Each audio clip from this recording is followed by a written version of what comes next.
How to fix connection error. Unable to connect server. Please check your internet connection. First, open setting.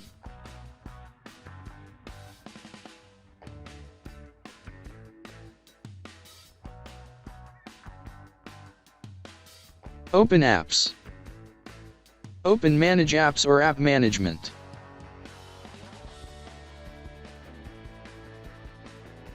Locate Roblox and click on it.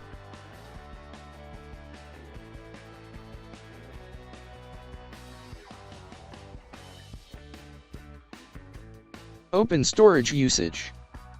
Clear your cache and clear data.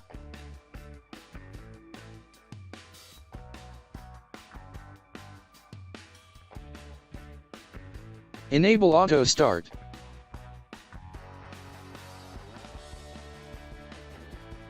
Click on About Device. Click on Storage.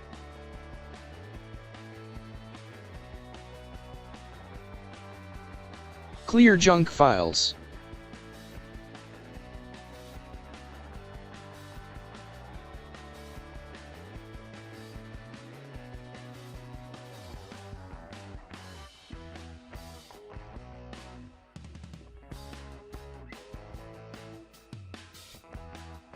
Now restart your phone and your problem should be fixed.